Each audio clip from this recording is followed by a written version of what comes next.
Prvi dan nam je seveda tudi na pomoč prišel helikopter Slovenske vojske. Izdatno pomoč nam je nudil iz zraka z kar nekaj količinami vode, z nekaj preleti, vendar kot je bilo že rečeno, žal v tem prvem dnevu nismo bili uspešni, primorani smo bili nekako zaradi same varnosti ekipe na terenu nekoliko zmanjšati tekom noči, tako da nekako samo za oriz tisti prvi dan, ponedeljek 28.3. je bilo na terenu 45 gasilskih enot in pa 348 gasilcev, prostovoljnih in poklicnih gasilcev, tako da šlo je za res veliko intervencijo že prvi dan. Prvi dan smo zelo hitro prepoznali, da z majhnim številom gasilcem tej zadevi ne bomo kos in smo se takoj tudi že prvi dan nagibali na to, da smo aktivirali tudi, bom rekel temu, kar regijski načrt, za pomoč zaprosili ostale gasilske zveze, ostale občine po gorenjski regiji. Lahko rečem, da so se vse hitro odzvale, hitro ponudile svojo pomoč, tako da dejansko smo imeli na pomoč enote iz vse gorenjske, iz Škofje Loke, iz Radovljice, Tržiča, Bleda, Bohinja, Jesenic, Kranjske Gore, tako da res tukaj izredna zahvala vsem gasilcem za tisto prvo ponujeno pomoč in tudi to pomoč smo potem tekom naslednjih dni kar s pridom izkoriščali. Kot že rečeno, nekako v jutranjih urah, v zgodnjih jutranjih urah smo nekako tudi planirali potem celoten potek dneva v torek. Videli smo, da se požar kljub vsemu zelo hitro širi. Na pomoč smo potem ponovno zaprosili Slovensko vojsko z helikopterji in lahko tukaj rečem, da smo bili uslišani in dobili 3 helikopterje Slovenske vojske, tudi iz zraka, kajti, kot je bilo že rečeno, teren je bil izredno nedostopen.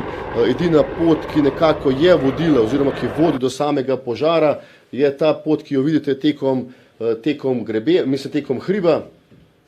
Se pravi, tu je edina dovozna pot, ki nekako ekipe je pripeljala do samega kraja. To je bila nekoč neka vlaka za spravilo lesa. Pot ni tako zelo široka, da bi lahko rekli, da suvereno lahko vozimo z gasilskimi vozili. Tako da tukaj res vsem poklon tudi strojnikom voznikom gasilskih vozil, kajti tukaj so res pokazali svoje mojstrstvo. Tako da nekako vse aktivnosti so se v torek 29. potem tudi nadaljevale. Blaž, boš ti naprej, prosim, pisal? Ja, v torek je bilo ugotovljeno, da se nam je požar razširil, kot je že Andraž povedal, proti zahodu oziroma proti Potoški.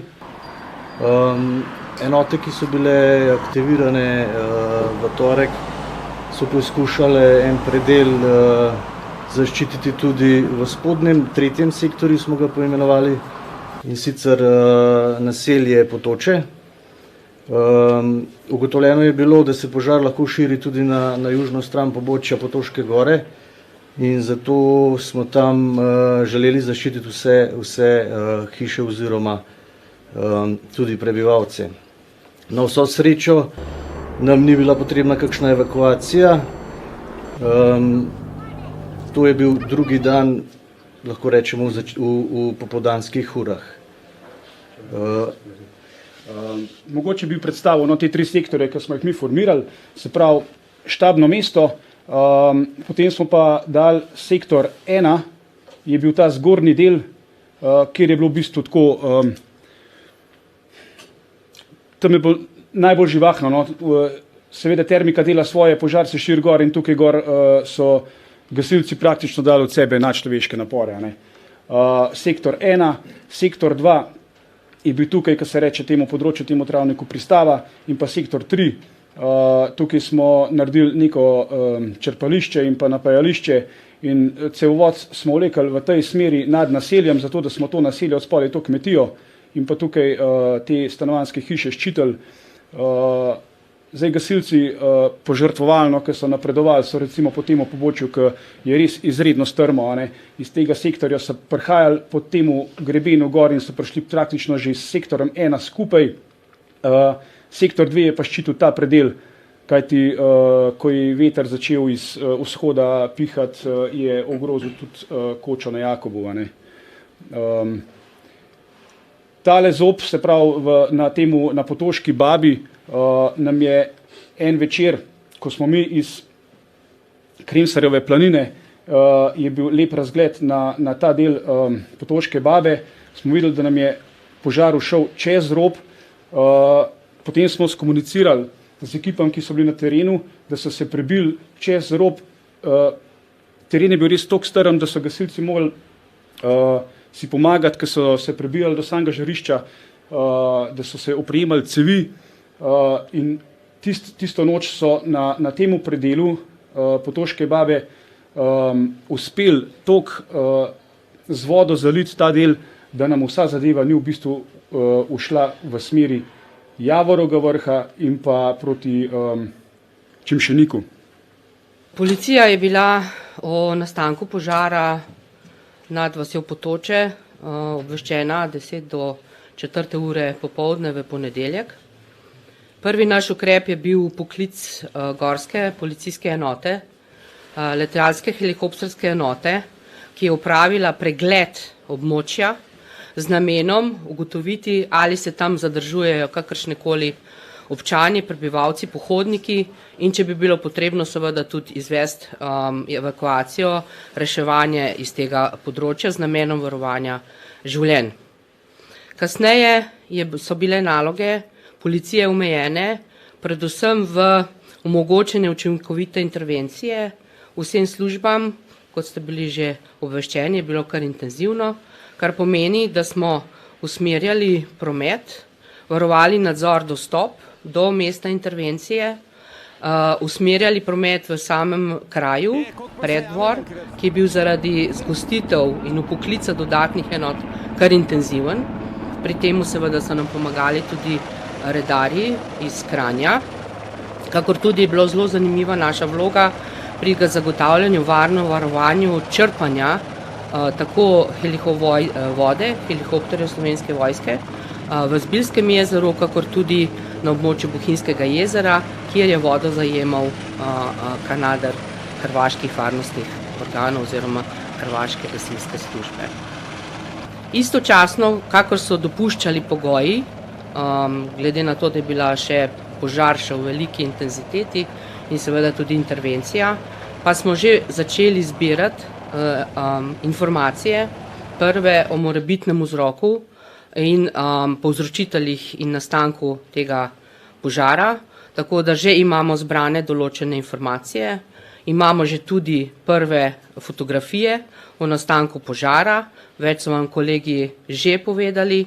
Istočasno seveda danes, ko je pa že možno, imamo prve oglede, kriminalisti so že na terenu in seveda bomo stopnjevali to našo prizadevanje, da bi odkrili, kako je do požara prišlo in seveda obravnavali morebitna kazniva dejanja.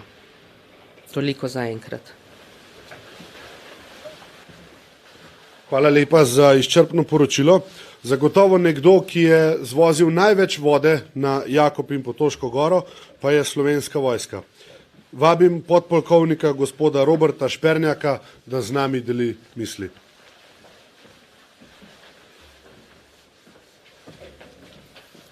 Hvala lepa. Torej, helikopterji Slovenske vojske so prisotni na terenu na požaru od prvega dne, se pravi vse 3 dni smo sodelovali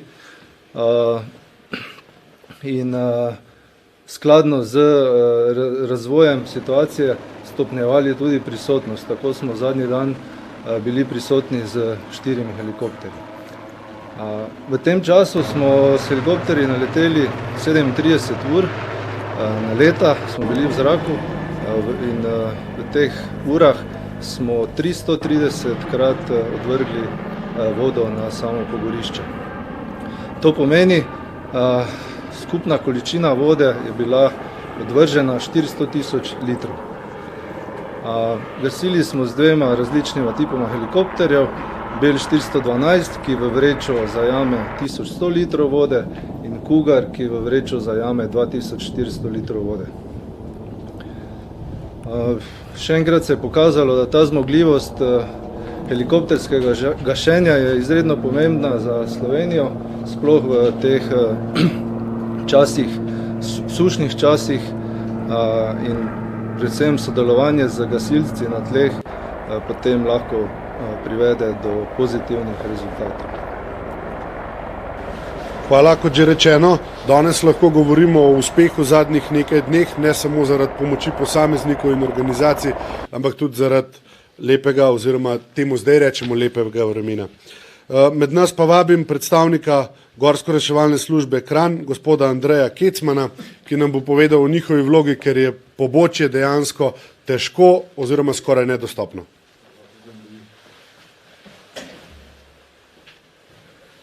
Dober dan, lep pozdrav vsem.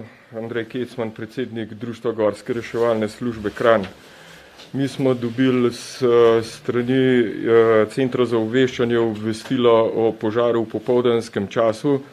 Namen naše aktivacije pa bil, da pregledamo območje Jakoba in Potoške gore, tako da smo usklajeno z vodjem intervencije pregledali to območje, se pravi Jakoba, tukaj na teh dostopnih točkah. Posvetovali smo se z gasilci, koliko se smemo približati proti Potoški gori in tale ves območje pregledali. Obenem smo pa še na ključnih dostopnih točkah v tem delu dol, v tem delu in pa tukaj v ponedeljek pozivali na dostopnih točkah planince, da ne dostopajo na območje. V tem delu smo pomagali sami intervenciji.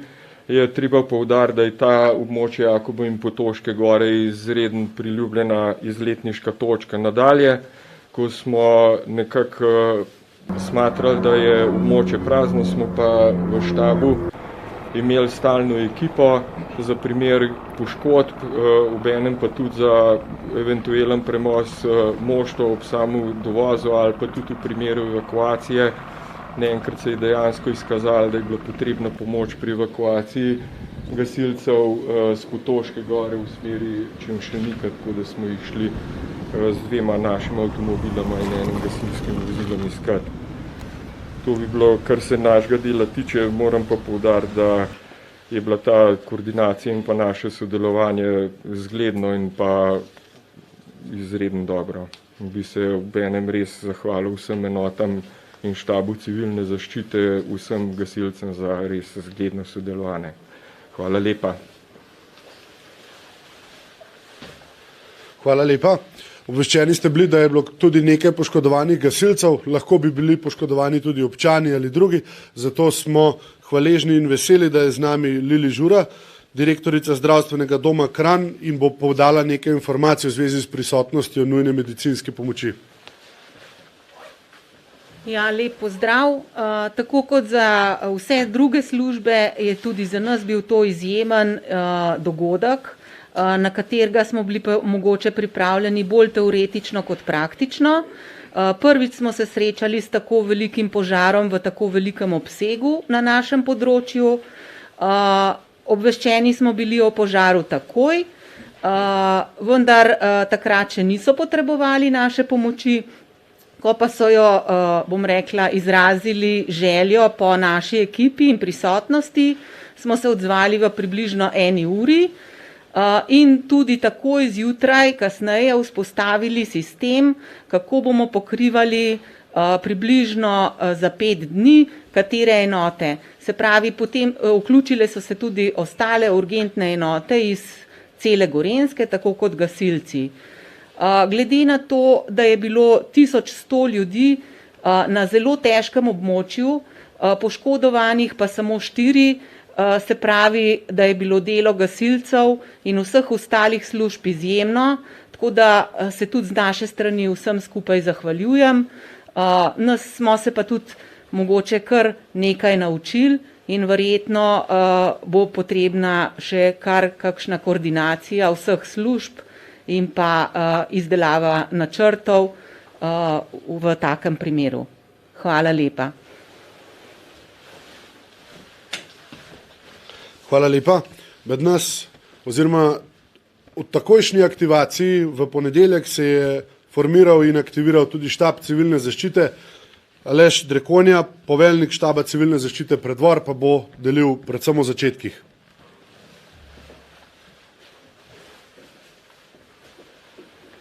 Lepo pozdravljeni vsi skupaj.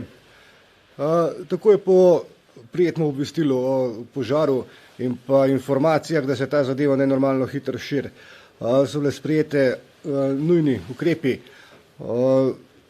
Ogenj se je nenadzorovano oziroma zelo hitro bližal hišam, kar je pomenilo, da je bilo v primeru, da ogenj zajame vas Potoče, bi bilo treba organizirati evakuacijo celotne vasi. Tukaj ne gre samo za ljudi, vas Potoče ima tudi kar nekaj kmetij, k temu smo pristopili zelo hitro in intenzivno in bi v primeru potrebe po evakuaciji to uspešno tudi izvedli. In pa seveda pridobili smo že prostore takrat takoj v osnovni šoli, kamor bi lahko osebe nastanili. V nadaljevanju so nam prišle prav izkušnje, ki smo jih pridobili v preteklih nesrečah v naravnem okolju, to je predvsem žledolom in pa vetrolov.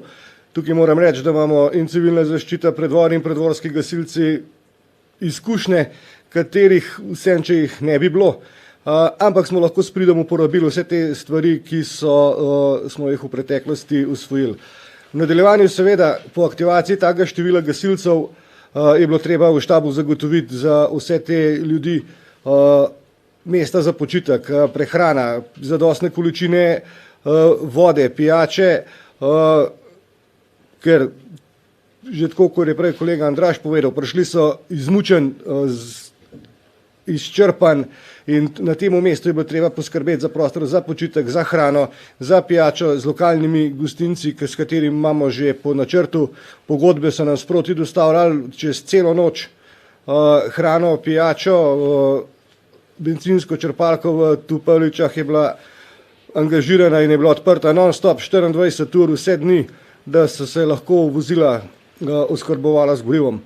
Skratka, ko so prišli oblaki pa dež, se nam je odvalil en velik kamen od srca in pa seveda vsem gasilcem, vsem reševalcem, vsem zdravstvenim delavcem, vsi ogromno občanom, ki so nas klicali, se ponujali za pomoč in nas oskrbovali z živili, opremo, hrano, pijačo, bi se na tem mestu res srca zahvalil. Hvala lepa.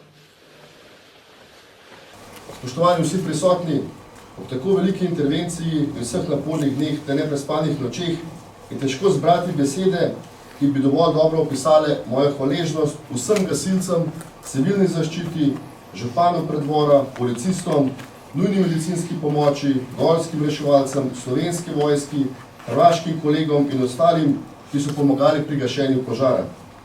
Rad bi se zahvalil tudi vsem, ki so poskrbeli, da so ekipe na terenu bile oskrbljene s prehrano in pijačo. Težko je opisati nadčloveško garanje gasilcev, ki so na terenu bili deležni vročine, prahu, nevarnosti padanja kamenja in dreves. Gasilci so na terenu pustili svojo dušo in srce. Ponovno smo dokazali, da znamo stopiti skupaj in da v gasilstvu ne poznamo občinskih ali regijskih ter celo državnih meja. Vsem družinam in svojcem izrekam spoštovanje za njihov pogum in potrpljenje, saj so zagotovo tudi oni s strahom spremljali, kaj se dogaja na terenu ter z njihovimi domačimi. Rad bi se zahvalil in hkrati na nek način opravičil vsem gasilcem, ki so ostali na sprejemnem mestu in želeli iti na teren ter delati, a do tega ni prišlo, kar je na tako veliki intervenciji normalno, saj včasih potrebuješ naenkrat večje število ljudi, spet drugič pa manj. Poleg vseh gasilcev na terenu zagotovo ne bi zmogli brez pomoči Slovenske vojske in njihove letalske flote, ki nam je zelo olajšala delo. Ob tako veliki razsežnosti požara smo tudi aktivirali državni načrt in na tem mestu se zahvaljujem poveljniku civilne zaščite Srečku Šestanu ter ministru za obrambo gospodu Mateju Toninu, saj smo zares zelo hitro dobili vse potrebno tudi strani države. Da gasilstvu ni meja smo dokazali s sodelovanjem z našimi južnimi sosedi, ki so zares hitro ponudili pomoč z njihovimi zrakoplovi za gašenje. Ne smem pozabiti tudi na moje pomočnike na poveljniškem mestu in na terenu, ki so vse dni in vse noči so se trudili, da bi čim bolje razporejali enote po terenu ter jih koordinirali. Še enkrat se iz nas srca zahvaljujem vsem, saj na koncu bil vsak trud in vsaka kapljica z njo poplačena. Še enkrat vsem skupaj iskrena hvala.